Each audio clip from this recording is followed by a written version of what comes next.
विद्यार्थियों को नमस्कार। ये साल पेपर का यह मेरा दूसरा वीडियो है। मैंने 8 प्रश्नों पर व्याख्या करके हमने बताया था और पूरी तरह से अच्छी सी व्याख्या।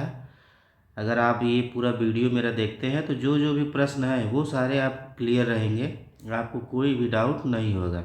ये मैंने कहा था ना, ये वाला बताने के लिए कि ललित कला शब्द का उल्लेख किसमें हुआ था।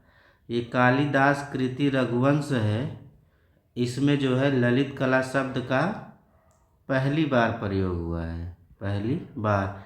ये भी मेघदूत और रघुवंश, ठीक है ना। ये दो जो पुस्तकें हैं, ठीक है, दो, ये कालिदास कृति है और इसमें पहली बार ललित कला शब्द का प्रयोग हुआ है, ये याद रखिएगा। कादम्बरी ये बाणभट्ट की रचना है जिसमें 5 शुद्ध वर्ण का प्रयोग हुआ है। नील, पीत, लोहित, धवल और हरित।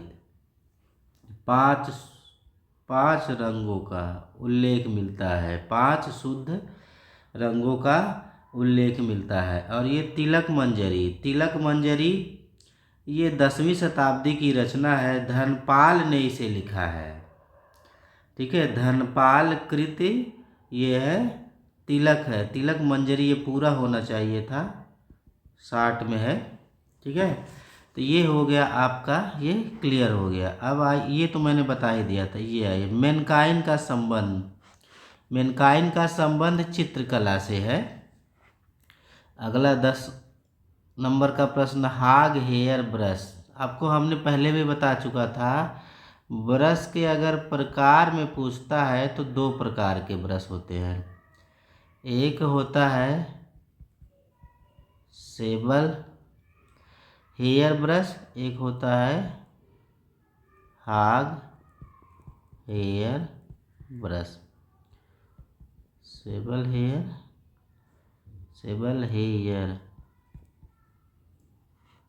ठीक है, सेबल हेयर ब्रश, ठीक है। अब देखिए, सेबल, हाग मतलब ऐसे याद करिए, हार्ड, ये तैल रंग के लिए प्रयोग होता है। सेबल का मतलब सॉफ्ट, तो ये जल रंग के लिए प्रयोग होता है। हाग हेयर ब्रश उत्तम माना जाता है, तो किसके लिए, ये तैल रंग के लिए, ठीक है। अब आइए विल्डम जो है, विल्डम की खोज जगदीश गुप्त ने 1867 ईस्वी में की है। और कहाँ पर, ये है मिर्ज़ापुर में। और अब ये पिकनिक स्पॉट है।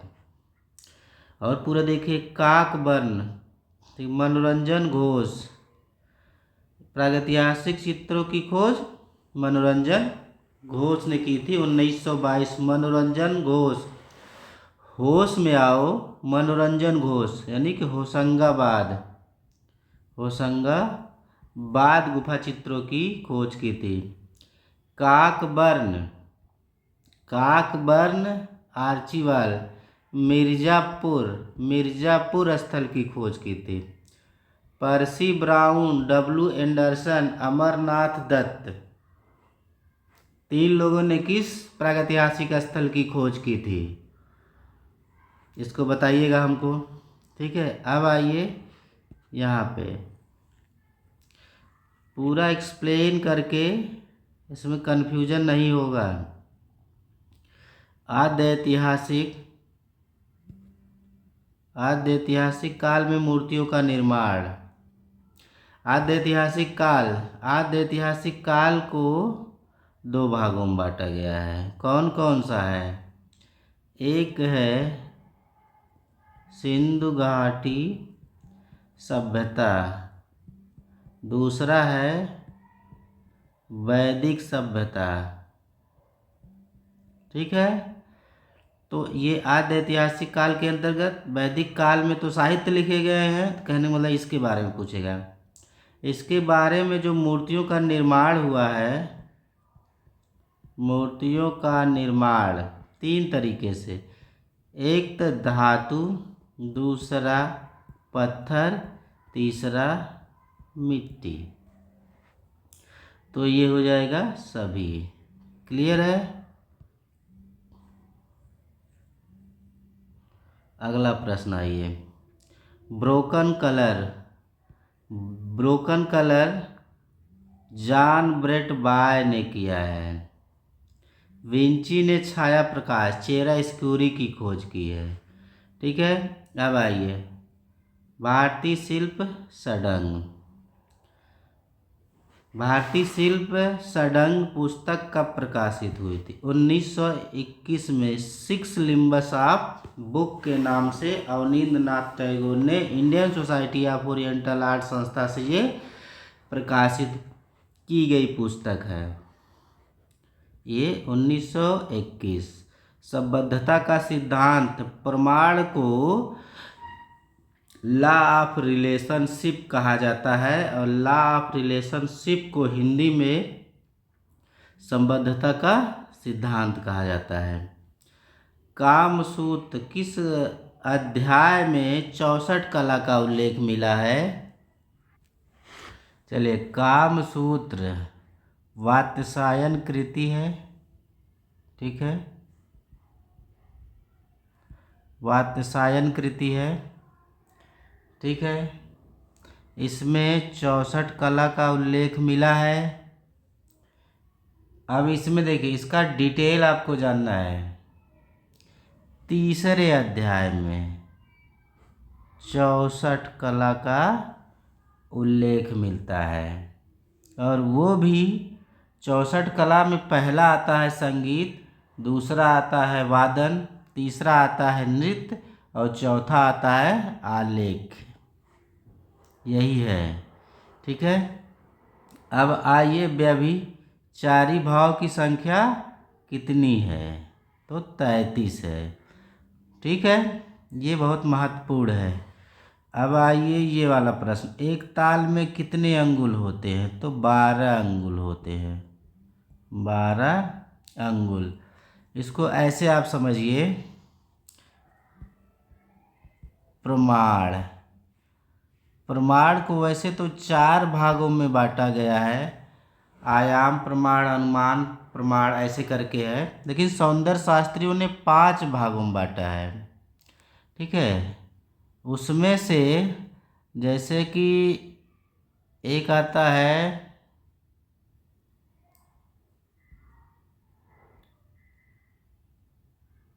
एक मिनट, उसमें देखिए प्रमाण को, ये प्रमाण के अंतर्गत आएगा। एक ताल में वो अंगुल के हिसाब से, मतलब जैसे 4 अंगुल प्लस 4 अंगुल प्लस 4 अंगुल तो 12 अंगुल। ये व्यक्ति के शरीर की माप, इसको मापा जाता है, यानी ताल कहिए चाहे सिरा कहिए, इसी चाहे ताल आबलिक सिरा। ठीक है, ये इसकी पूरी व्याख्या हम करके बता रहे हैं। देखिए, ये पहले डिलीट कर देते हैं, पूरा समझिए। ताल, तो ये समझ में आएगा कहाँ से निकला है। देखिए, प्रमाण,